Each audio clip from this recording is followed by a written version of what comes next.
This year's commercial in the Super Bowl, it was like a head scratcher to me. I did not get it.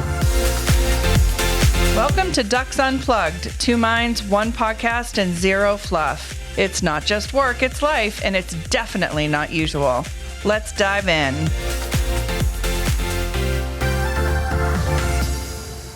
All right. I'm Ashley Ruggieri. And I'm Deanna Dalecki. And we're Ducks Unplugged Business. Not usual. That's right. Welcome to our new episode, Leading with Impact Unplugged. We have a great episode for you guys today. We're going to be talking about a number of different things, but the majority of the podcast is going to be about leadership.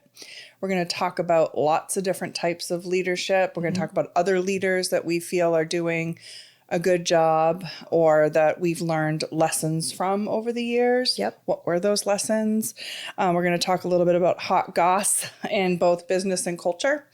And then we have some random questions we're going to ask each other. Yes. Just to try to throw the other off guard and see what they say. Yeah. Yeah, I mean, like, why not? We're doing it. Here we go. All right, so let's start with our What the Duck. Do you want me to go first? You go first. My What the Duck is the conversation we just had 5 minutes ago. Ashley is beside herself because she has her first gray hair. Yeah. If you look closely, which you're not going to, you're going to see a slew of gray hairs on my head right now. And I think I'm a goat. I'm growing a beard. So I don't want to hear about your one errant gray hair that's on your head. You know what? When it's the first gray hair, that's a lot to take in. And it's growing right at the front of my head, like a unicorn. No. I could do it right now. I could pluck it. Don't they say if you pluck the gray hair, then 2 grow? I think it's a myth. I don't think it's true. I don't want to test it. Well, all right. I'm going to keep it there and I'm going to grumble about it all the time. Okay. Okay. That feels like a lot of fun for everybody around you. It's just going to be me looking at my one gray hair in the mirror. Or just color your hair. Like, I'm clearly overdue for a color. I don't actually know that I'm going to color my hair. Ever? Yes. What? I have. Given your reaction to the one hair you have on your head right I think now? that's the reaction because then when it comes and the things happen and the grays really get in there. No. I don't know that I'm going to color my hair. I'm not sure. I'm going to place a bet that you won't stay strong. You will color your hair. It's just a time and monetary commitment that seems very intense. It is. Yes. Okay. Well, what the duck to that? It's not fair. Okay. What's yours? My what the duck is a little more personal, a little more serious this week. My son's dealing with a little bit of bullying at school and he's 6 years old and we will figure that out with the school. It's a very, very responsive teaching staff. Good. That's fine. The thing that is getting me is that a couple of people have commented because it's a little girl who's bullying my son a little bit. Oh, she's just doing it because she likes him.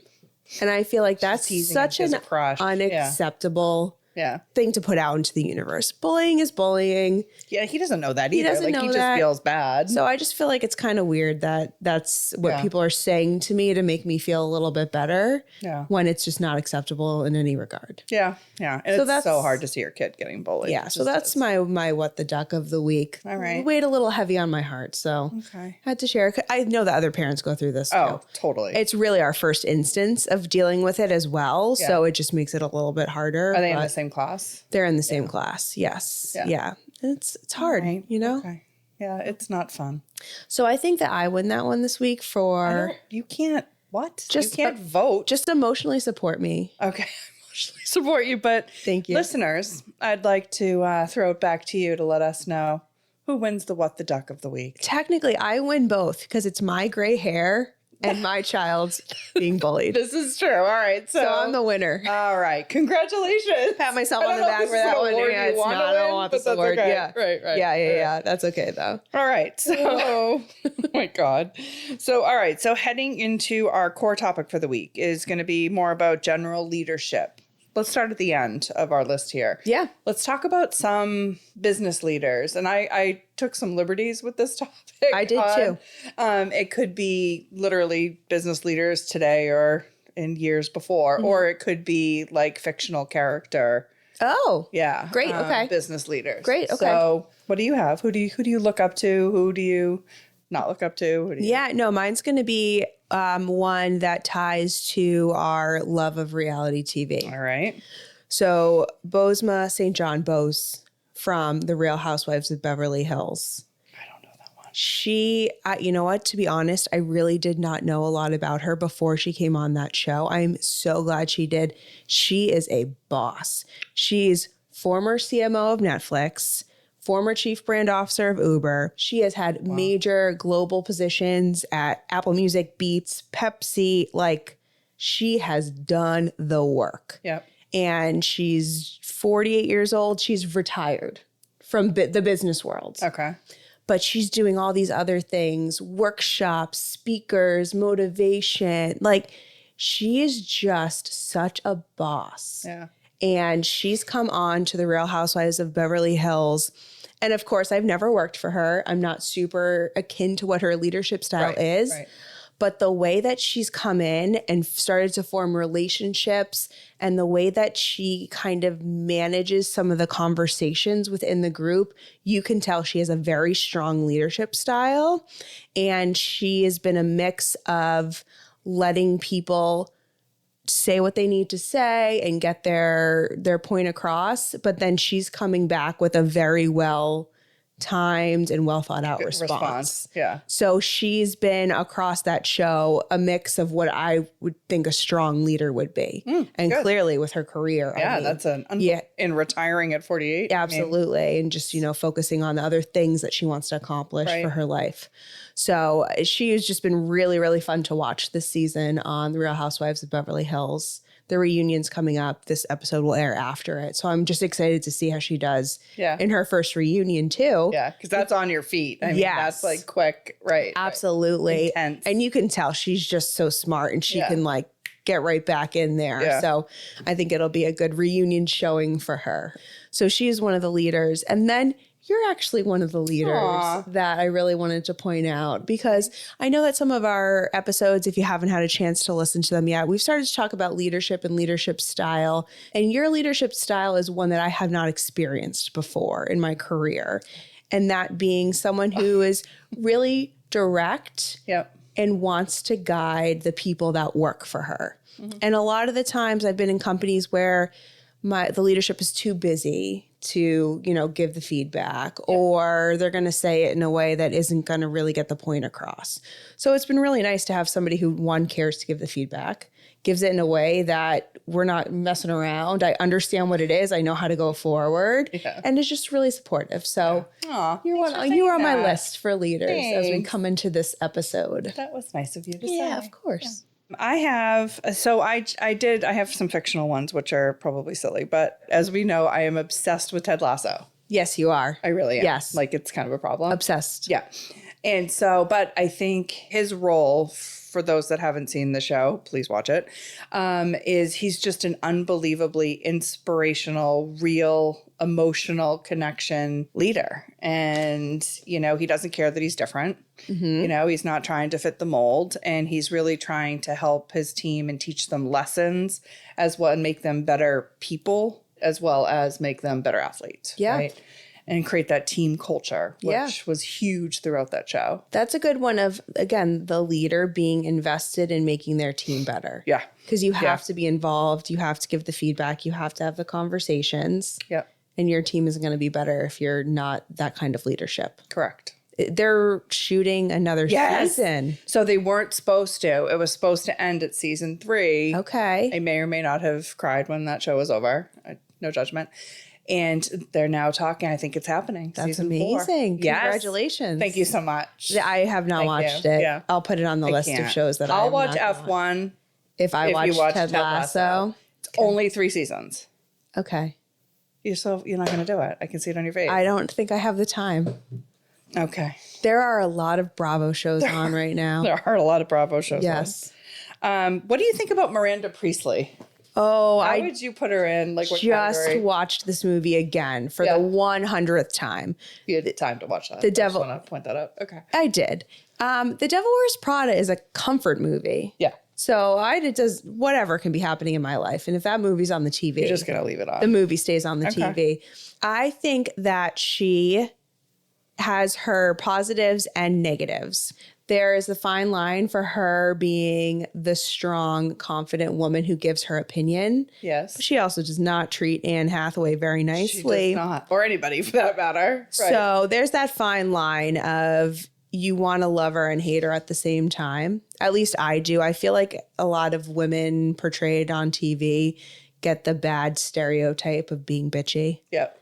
So I want to support them, but not to the point where somebody's mistreated. Yeah. You could respect her, right? Yep. You can respect her role and how she got to where she is. But her treatment of others along the way does not appear to be in line with our beliefs. No, exactly. Right. It also, I mean, when that movie was made, I feel like it was a different world. The movie's over a decade old now. More than that. Really? Yes. That movie has been around for a long time now. It doesn't seem like it. We're getting old. But that trope of, the fashion world and the high-powered woman, it's based off of, the current editor of Vogue. Mm-hmm. It just was a little bit more cutthroat, I think, back then, how they portray everything. And not that you don't think it's still cutthroat? I don't think that it's changed. I just think that they're positioning themselves different for the world that we live in now. Got it. It's not going to go over as well when you're, making the intern ruling miserable. With the iron fist. Yeah, exactly. Right. Giving her a hard time because she's a size 6 or whatever. Yeah, exactly. But I mean, it's a classic movie. Classic. It's good. Yes. I love that movie. Yeah. All right. So what are some of the other topics that we wanted to talk about? I think I had written down kind of delivering difficult messages and how to stay business focused, but prioritize people. We've mentioned that a number of times we have in our podcast. Yeah. I think that the business focus and prioritizing people is a really important one, especially when you become a leader and a female in leadership. There's a lot more empathy and emotion that naturally comes with us as female leaders. Mm-hmm. I think people don't get when you have a male as a boss. So that can lead to, having some conversations that might be a little bit more difficult because emotion could easily lead when you have to be grounded and really make sure you're having the right conversation with somebody. Yep. So I think that that's something that I'm personally learning to do more of and really making sure that when I have those kind of conversations with my team, it's focused on, the message that needs to be at hand and having the empathy for the conversation at hand. Yeah. But making sure that the point gets across. Correct. That's something that I've been able to learn from you and then some of the other female leadership at our company as well, delivering the right message in the right way. Yeah, that's huge. Like I learned a couple of things. I use positive sandwich all the time, right? I say the same things over and over. But positive sandwich is absolutely a really critical way to try to deliver difficult messages. Positive sandwich meaning you start with something positive. Ashley, I really love your shirt. You look really pretty today. Blah, blah. The meat of the sandwich being, but your pants are too short and I think your ankles are hairy. And then you end with the second piece of bread, which is, but I know how great of a dresser you are. And I'm sure the next outfit you wear will be wonderful. Right. Exactly. So her ankles aren't hairy, by the way. I just don't shave my legs as often as some people. So I shave my legs every day. I'm not normal. Feminism, it's fine. Bring on the hair. Hairy ankles for everybody. Yeah. So that has been a tactic I've used constantly throughout my career. Yeah. And it also forces, in addition for the person on the other end, it's a nice way to receive a difficult message. It's also an important thing for the leader because in addition to just focusing on the hairy ankles in that example, also take some time to think about the things that the person is doing well or doing right? And make sure that you're thinking about those things too, as well as relaying it to the individual. It's really easy in the day-to-day to get caught up with the negatives. Yes. When the positives are also there too. Correct. Yeah, they're often overlooked. And it's often overlooked and not shared. I think that's something we all need to do a better job of is making sure we're telling people when they're doing a good job. Yep. And that's hard as a leader because nobody is there to tell you you're doing a good job anymore, right? That's very true. Yeah. It's lonely at the top, as they say. That's what you say. You say it's always really lonely to be the president. It can be. I learned another lesson on delivering difficult messages a long time ago. My boss at the time said, well, the person I had to tell was a man. And he was like, is he a carrot or a stick? Oh, I've never heard this. Yeah. And I'm like, what? He's like, is he a carrot or a stick? Huh. And I was like, I don't know what you're talking about. And so he's like, there are certain people that just want to be hit over the head with the stick. Like, just hit them over the head with the stick, tell them what's happening, rip the Band-Aid off, deliver the message and move on, right? Yep. They can handle it. They want it that way, right? Yep. Or carrots they want it delivered in a softer way, give them the carrot, sort of ease into it. And in this case, I was in a stick mood. The person was the carrot guy. So I needed to change how I was going to communicate to make sure that he would hear the message in a productive way. Yeah. Are you a carrot or a stick person? Personally, like when you get news delivered or a message delivered to you? I'm probably a carrot, which you'd think I'm a stick person, but I'm probably a carrot person. I'm definitely a stick person. Yeah. I want you to tell me. Yeah. And then we're going to move on to the next thing. Yeah. And we're just going to keep it going. Yeah. Oh, I've never heard that before, but I really like that. I know, I really like that. That's a good way to look at it. Yeah. Yeah. Interesting. In work, I'm probably a stick just because we're all so busy, but in life, I'm probably more sensitive. Oh, yeah. No, just tell me. Yeah. I'll be sensitive regardless, probably. But I'd rather know. As we have established, you cry it out. Cry it out. Cry it out and move it along. Hashtag cry it out. Cry it out. That's okay. It's okay. Yeah, it's all right. Emotions are good. So that was some of my things with delivering difficult messages, which I've had to do. I'm sure you've had to just deliver a couple of them. A number of times over the years. Does it ever get any easier to deliver the difficult message? Yes. Okay. Yeah. That's good. Which is probably not a good thing. Just more practice? Like the first time I had to let somebody go, I've probably told you the story, I cried. Oh. Which, don't do that. No. Right. I'm not losing my job. Yeah. But I felt so bad for the person, and he didn't see it coming. And he should not have. It was the whole, like, the company was like, everybody has to get rid of somebody. And I never had weak people on my team. If you were weak, you didn't stay. Yeah. Right. So it felt very unfair.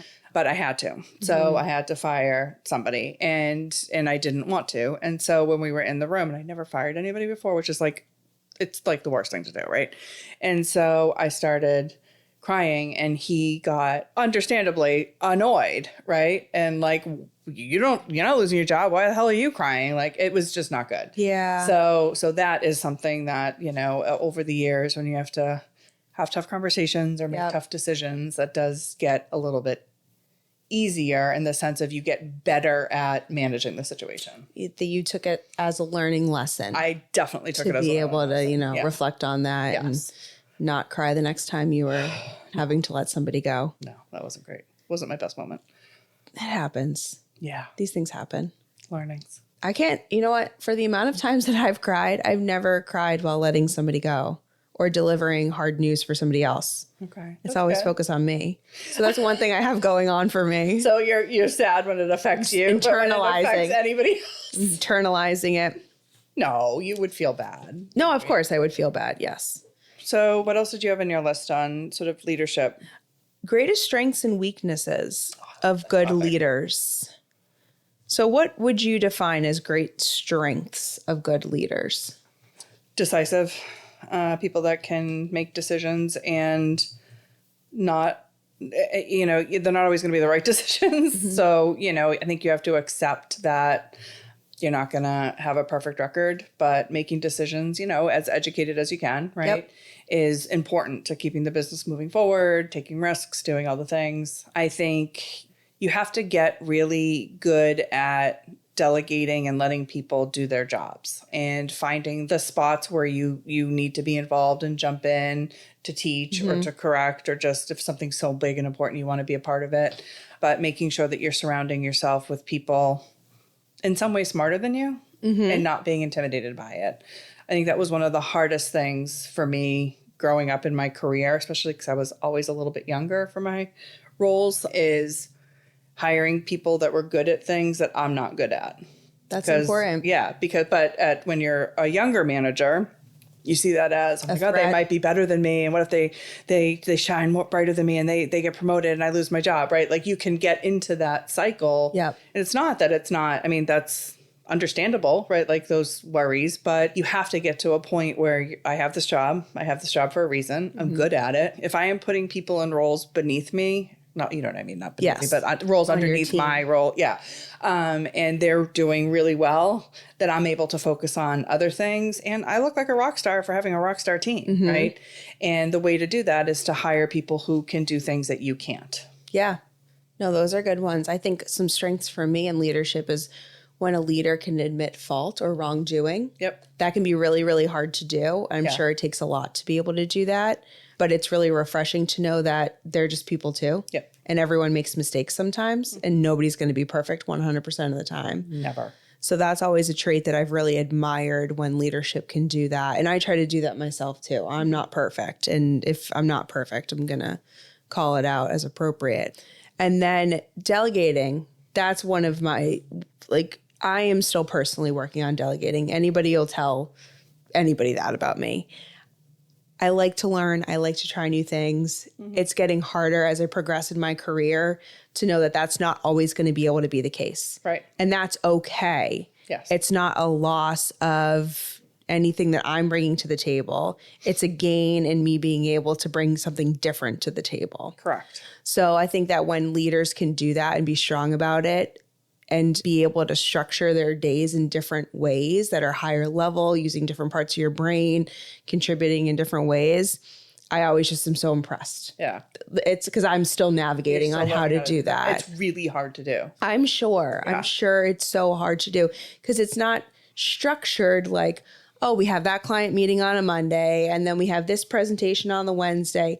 It's thinking time. It's new ideas. It's uncharted territory. It's something that really comes from a different part of your brain. Yep.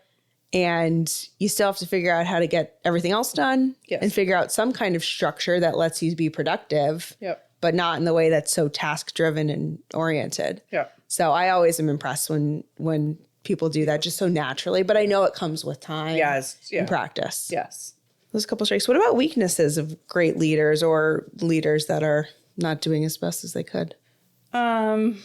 I mean, this is a little cliche, but I think some leaders don't realize that they have to invest in order to grow, right? Like, especially if you're having a more difficult year and being really obviously careful, right? But investing in the right places, even when things are decreasing, to help you get to a place where you can grow. I feel like that happens a lot. A lot of times people just shut everything off. Yes. And that hurts your ability to invest in the places where you need to get back to where you were. Yeah. It kind of works against you. So I think that can be a weakness of leaders. Yeah. What about you?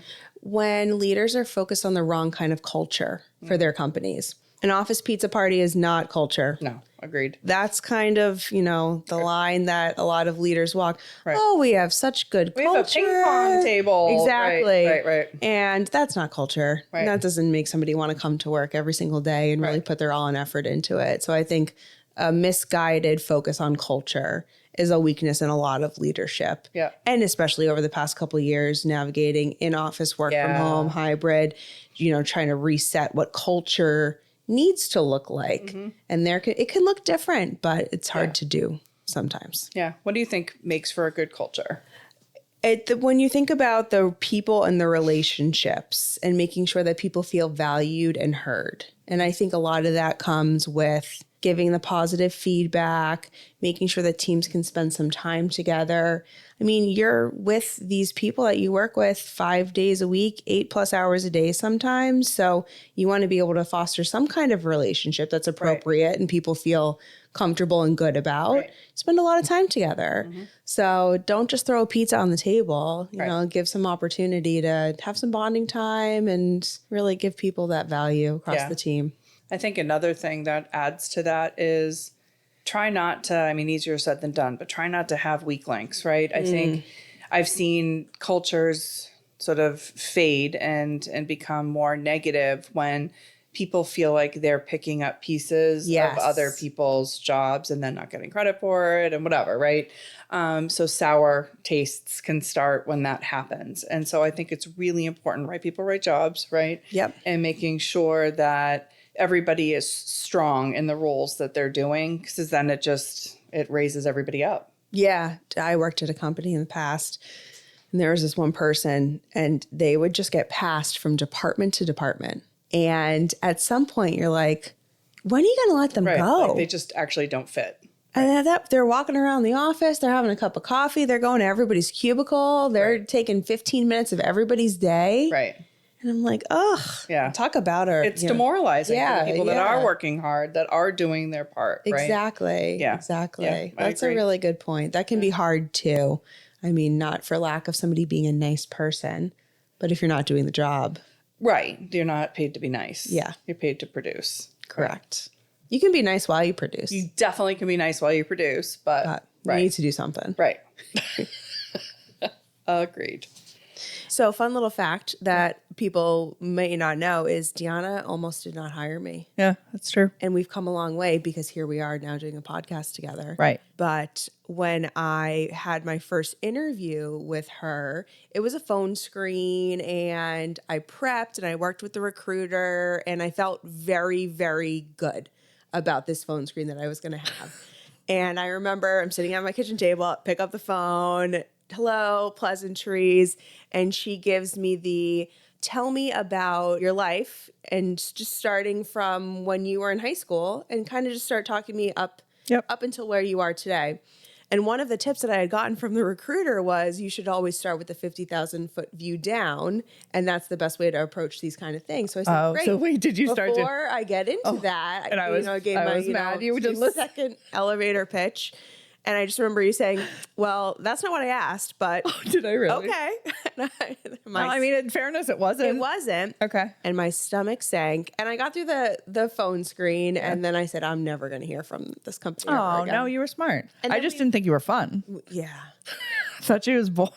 I was nervous. I was nervous you were a little, you were a little serious. You were a little stuffy. Yep. Which is good. You want to be professional in an interview, but in a client service role, you need to be able to let your hair down. Now, I could not have been more wrong. I proved myself. You did. I was very serious about getting the job. I really wanted this job. Yeah. So I'm glad. It was, Jeez. Balancing that fine line of being capable and proving myself, but also being personable. Yeah. And it's kind of hard to do on the phone too. So we had It's definitely hard to do. Yeah, we did a lunch. Remember, I had made Yep. a couple other people come and we Yep. had lunch and Yep. yeah. And it worked out. Yes. And here I Without question, one of my best hires ever. Thank you. Yeah. Appreciate yeah. that. But this goes to show you can't, if you have a good feeling about somebody, like don't just walk away. Like keep trying to make sure. Cause I almost did that with somebody else. Actually similar reasons. Yeah. And I was also wrong then. Yeah. So clearly I don't have a good radar for people who are boring. No, it just takes us a minute to break out of our shells. Yeah. Once My shell was broken at a very early age. Once we're out of the shell, we're out of the shell. Yeah, you but are out of the shell. Up until then, I mean, here we are. We have a podcast. we have a podcast. Yeah. That's so true. Shells are So, broken. Yeah, it almost wasn't meant to be, but here we are. Here we are. Here we are. My hiring approach is just, I think, different in general.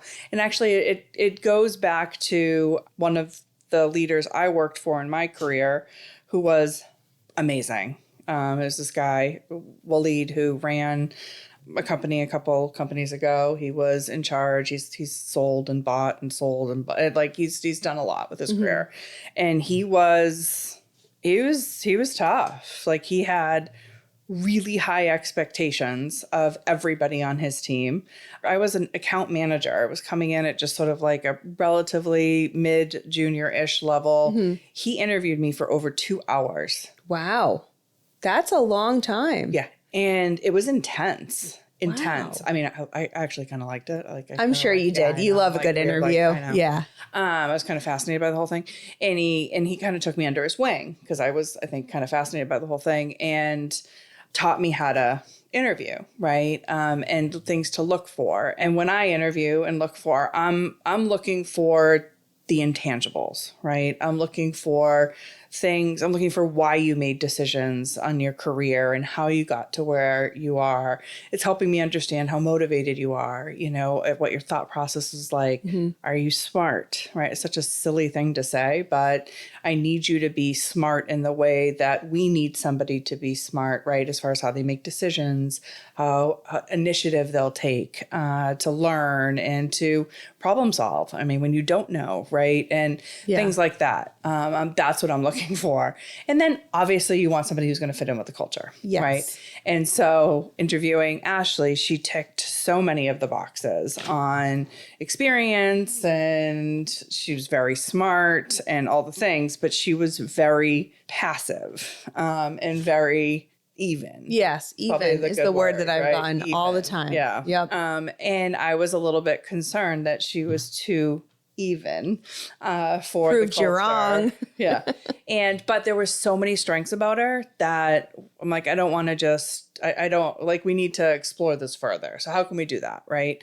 And so we ended up having, it was, I think, like a group lunch, right? Yes. Like it was a few people and I could not have been more wrong. Like she is even, and she talks wicked slow sometimes, but Guilty.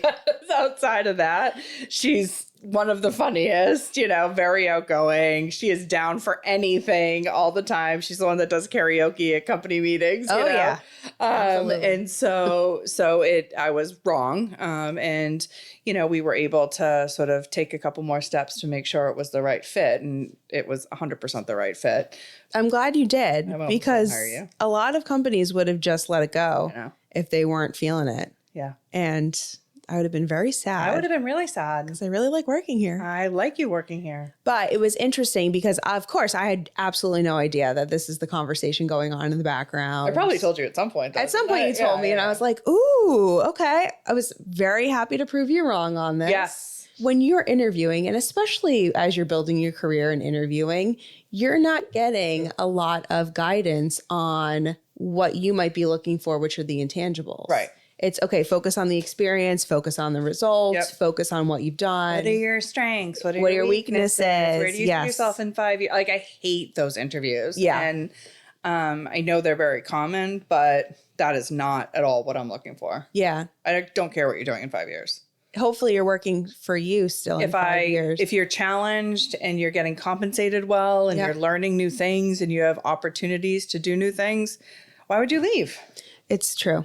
Right? Yeah. My job is to help make sure that you don't. Yep. That is very true. That's a different type of leadership too. Yeah. When you're in a company that's really rigid in what you can offer the people that work for you and how you can mentor them through their careers, that's a very different story than a company like we work at a company where it is a different type of path and there's a different focus on building really strong and competent careers that people are happy to be in and want to be in and want to produce and want to deliver. Yes. And that is not just, okay, I've been here for 1 year, so I checked the box and now I should be promoted. I'm promoted now. Right. And you can be promoted, if you will, whether it's, with a title change, with just additional compensation, with additional responsibilities. There's lots of ways to expand what you're doing and make more money, because we're not doing this for free, right? Yep. And make more money without necessarily having to have this very linear, right, path. Yeah, it's just a different way of thinking about leadership and building a team and being a leader for that team. So,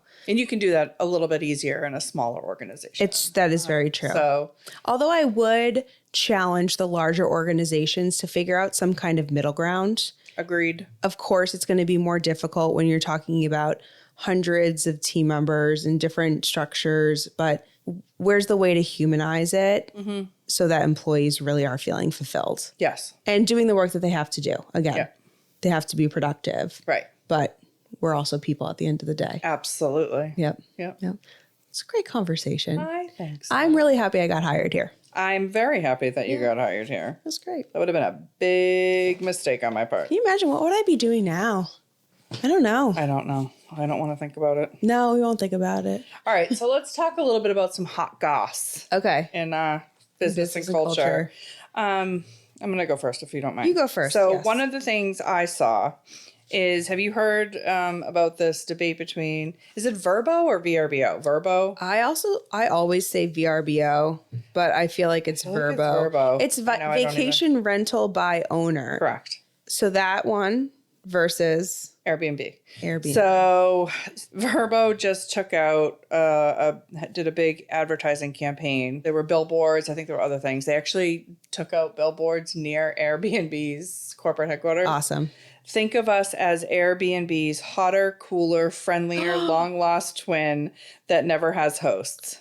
make it a VRBO. Oh my gosh. So they went aggressive. Wow. On their advertising That's strategy. really aggressive. I know. So it's this whole concept of a challenger brand, right? Mm-hmm. And so what's your take on that? Like, I think some clients are hesitant to go after the competition, and others clearly aren't. So like, where do you stand on that? I don't know. It's so tough because the reaction to it can go one way or the other.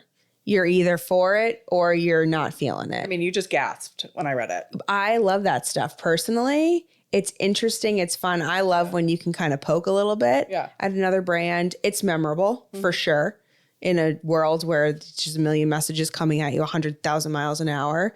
It's not for every brand. Yeah. There's definitely people who have more runway to do something like that. But I mean, I'm personally here for it if it's the right time and place and company. Yeah, I am too. I think it has to be done carefully, and it depends on the brand. But in some ways, you have to stand. I mean, so they pick the host thing, right? Yes. So they're trying to take a weakness of Airbnb's and make it a strength of theirs, right? So in that case, in many ways, you do have to make sure you're pointing out the differences of your offerings and where you shine. Yep. And in order to do that, you also have to shed light on where somebody else is not strong. Yeah. So I don't know. I'm kind of here for it. I don't mind it. I don't mind it for those two companies. I also, have you heard there's all this, pull back into just get a hotel. Yeah. Oh, no. I don't want to pay the cleaning fees. I don't want to deal with the 4 p.m. check-in and you have to take the trash out in the morning when you leave and you have to wash the sheets. And oh my God, I hate that. Can you do a broom clean? It's yeah. Like, no, I'm paying a $300 cleaning fee. I know. So I've personally been going back to just going to a hotel. Really? Because I know what I'm going to get. And I'm probably going to get a continental breakfast too. So. You want the free food? Maybe. Okay. It depends. All right. No, I have not seen that campaign. Yeah, no, it's just in general, like the sentiment online. It was and weird. In the world. I just went on vacation, right? And we stayed at a hotel. Mm-hmm. And I'm a huge Vrbo user, right? So like I always rent something. So it was weird being in a hotel. Yeah, it's harder if you're in a group of people. Yeah. Some kind of house or something that can contain all of you is a little bit better. Right. But yeah, as a single or traveler with my husband, we've been doing hotels. All right. Yeah. That was a good one though. Thanks. What's yours? I have a couple. I do too. I have another one. So have you seen the new Bad Bunny Calvin Klein campaign? No. So you know who Bad Bunny is? I mean, I kind of do, but Bad Bunny was all over Puerto Rico. But anyway. Oh, yeah. So he's just like an absolutely ridiculous Hispanic rapper. Okay. He's like #1 right now on every chart ever. Okay. Just put out a new album. And he was chosen for, they do their like big campaign every year. So he did the campaign this year.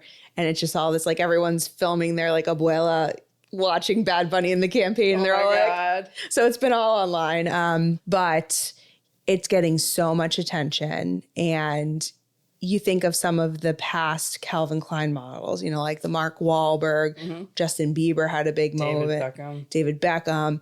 Bad Bunny's right up there with them. Yeah. There's been a couple over the years that don't get as much attention, but this is like a massive campaign. And it's like Calvin Klein, like underwear. Oh yeah. Like full like video of him in the underwear and all the things, everything you would expect from Calvin Klein. Okay. But just the Hispanic community is so important right now to brands. Yes. And they're putting the attention on them as they should. Like they're putting the money in the right place to reach people who are a huge part of the consumer culture and have a lot of money to spend. Well, and the marketing to that audience segment is different and it needs to be different. It's different messaging, different imagery. I mean, like you need to do it the right way. Yep, exactly. Yeah. So Calvin Klein did a great job with Bad Bunny. Nice. And I just feel like he seems like a fun guy. He was on that carpool karaoke with James Corden. I haven't seen that he was like singing Ariana Grande.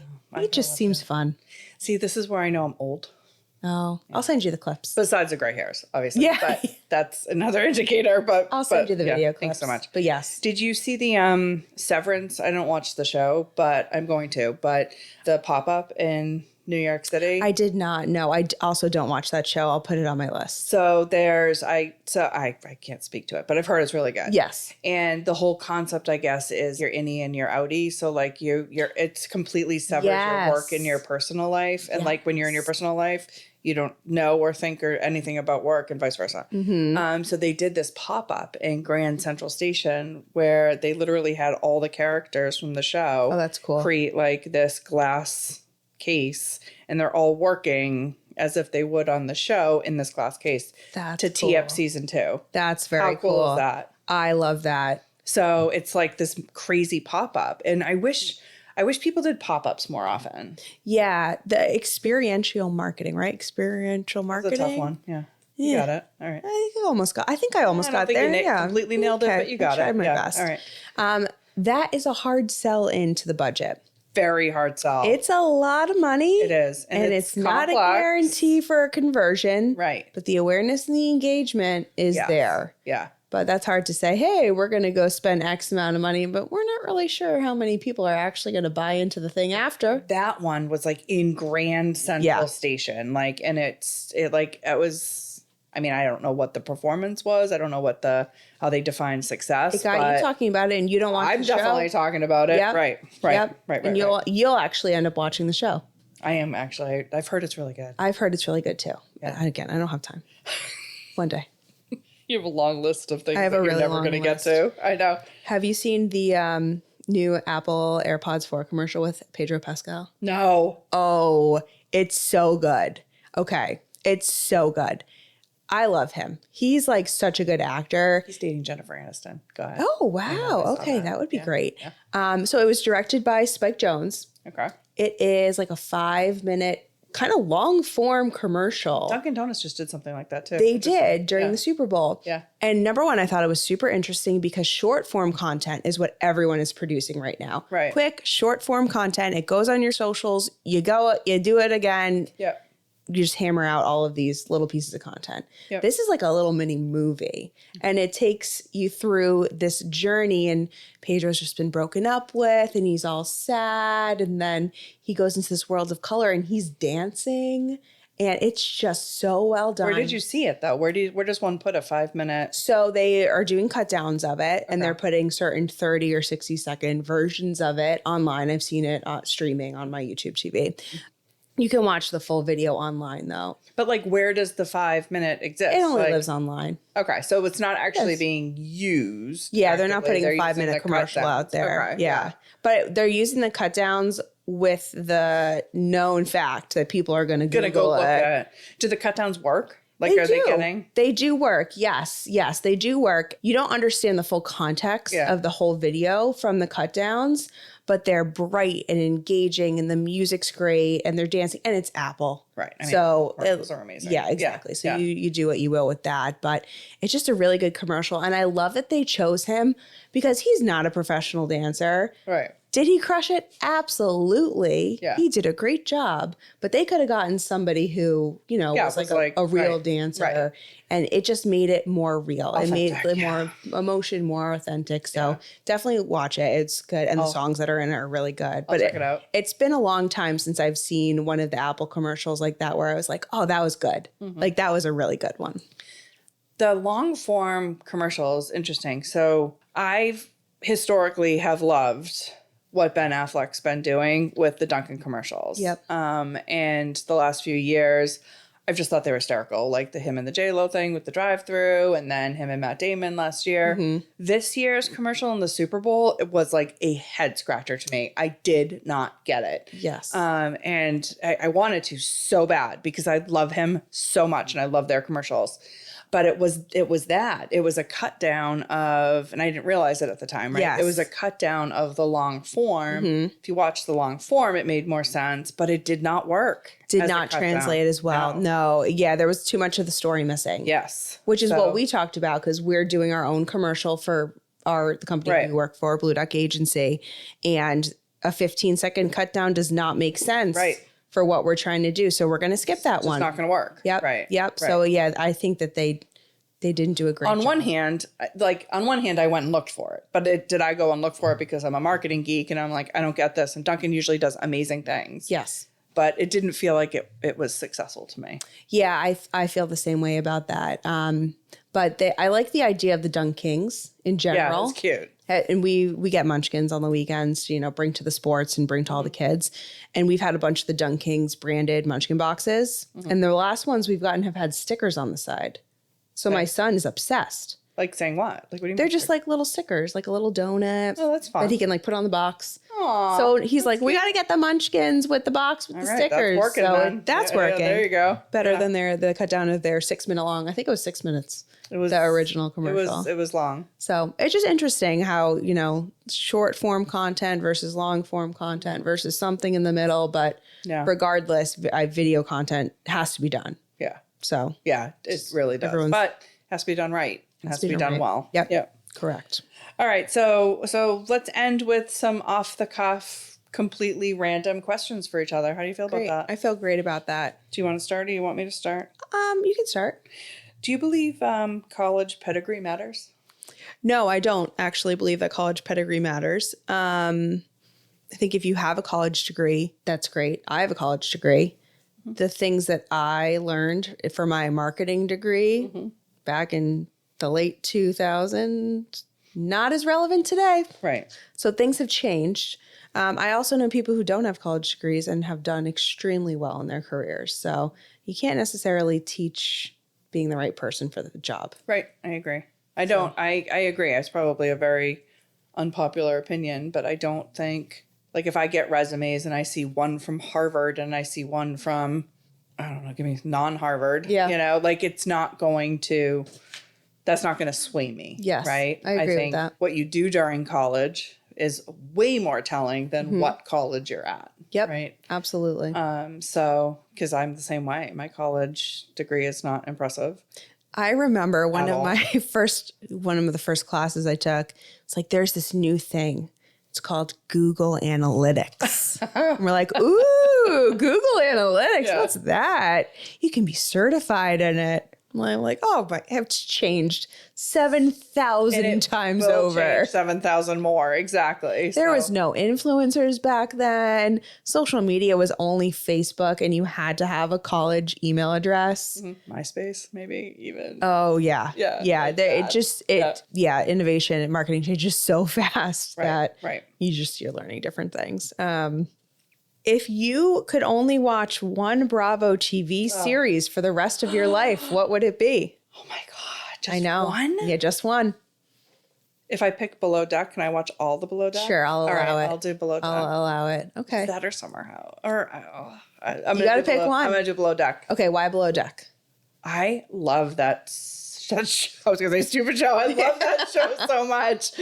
And I love how they do one back to back to back to back. So like it's never stopping. Yes. I don't have to wait. Yes. I don't like waiting. That's true. It's always consistently on. So I like that they change it up. So there's different captains and I love looking at all the areas from like all the places they go. Yep. I'm thoroughly entertained by that show. Yes, that is a one. I agree. I really like that show. Cool. I can't wait for Aisha to come back. I know. I'm waiting for her to come back on. I think she was with Captain Sandy last year. She was, and Jason. And Captain Jason. Yeah, she's just so good. Oh, I follow her on Instagram. What's yours? Really like I want to know what your answer is. Ooh, I think I'd have to say Southern Charm. Okay. I just really I've watched every single episode of that one. I've been with that since day one. Yep. And that series for me has done a really good job of staying relevant and all of the castmates really carrying the show year over year. Yeah. Sometimes it falls off. Yeah. They have a lot of the same people on the show. That's wild. That's really hard to do. Yeah, that for that long. Yes, absolutely. And I just feel like you've grown up with these people. Yeah. You feel like you know them. You do feel like you know don't, them. but you feel like you don't know them at all. So yeah, I would have to say Southern Charm. If you could go on one game show, which one would you want to go on? Oh my gosh. Oh, I would love to go on Jeopardy. Yes. Okay. So would you be?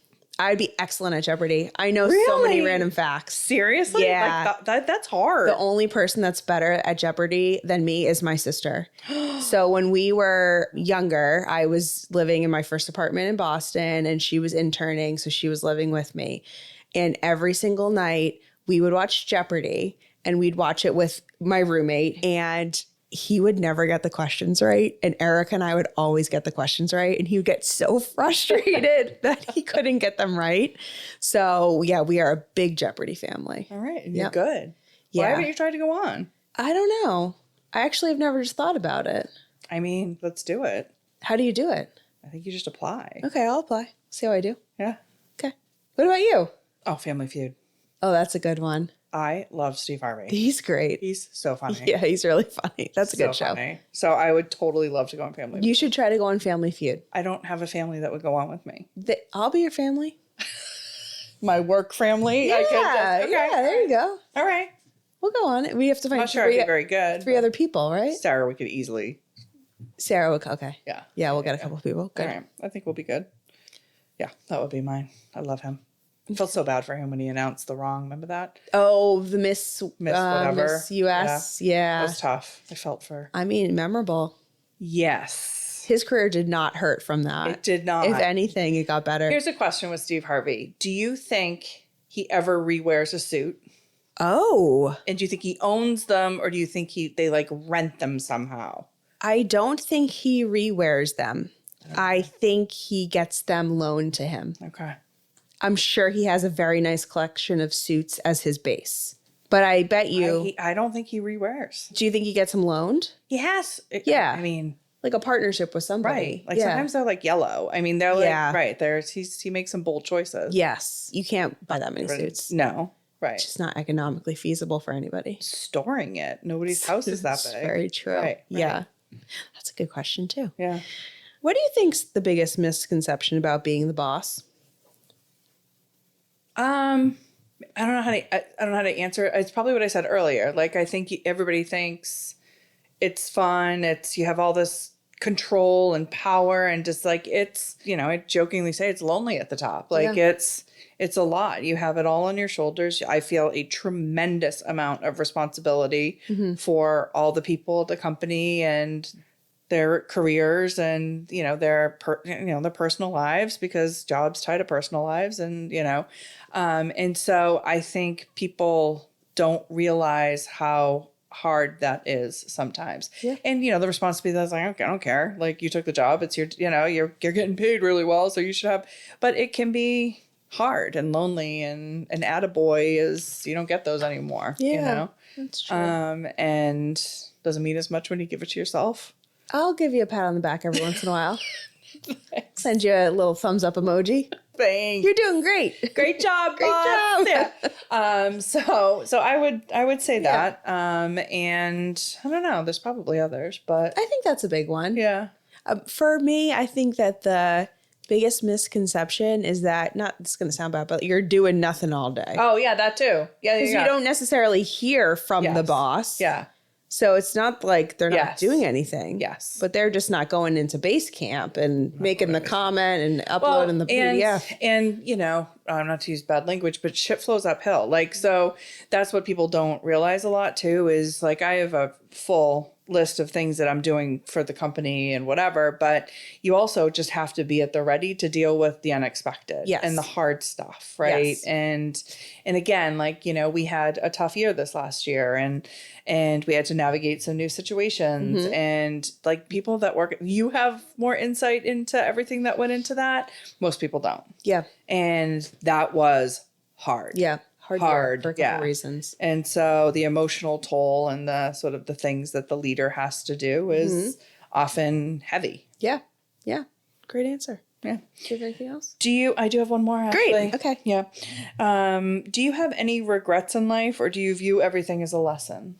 Oh, I definitely view everything as a lesson. And I think that if the things don't happen, it doesn't get me to where I am today. And I feel good about where I am today. That's true. The whole fate thing, Yeah. You change one thing and all of a sudden you're butterfly down effect. Is the that butterfly effect. Yeah. And then you're down a very different path. Yeah. I think that there's a learning from everything that happens, and just kind of keep navigating it. Yeah. What about you? I agree with everything you just said, but I still think I have some regrets. Okay. Yeah. Like, there are things I wish I could go back and tell myself to maybe do a little bit differently. But you're right. Like, how does that affect where you are. Like, I don't like where I went to college, for example. Like, I had a plan and I didn't stick to my plan. And I feel like I didn't get the same college experience that I would have hoped for, right? Yep. Could have gone to France Yeah. on a whatever, the student, like I didn't because I Yep. was scared, Yep. right? I shouldn't have been scared. And like, I yell at myself, yell at my, 20-something self. So stuff like that. But you're right. Everything happens for a Everything reason. happens for a reason. It's very true. You could go to France now. I could, but it's not quite the same thing. It's like going and living and working for a semester. I'm going to take off for a semester. You good? That's totally fine. Yeah, you got it? Yeah, Hold sure. down the fort? Absolutely. Yeah. You can go start our a French office, the French Blue Duck Agency. Okay. I was trying to think of how to say duck in French, but I can't think of it. There's no, it won't be me who tells you I've got nothing. I did take French for several years. I should know how to say duck in French. Bonjour. That's all I've got. Oui. Bien. Perfect. On that note, On that note, how do you say goodbye in French? au revoir. Au revoir. Right, right. All right. Well, as Ashley likes to say, like, subscribe, follow, Comment. ask us questions, let us know. I'm Deanna, I'm Ashley. and thanks for diving in with us. Ducks Unplugged. Woo! Talk to you Bye. later.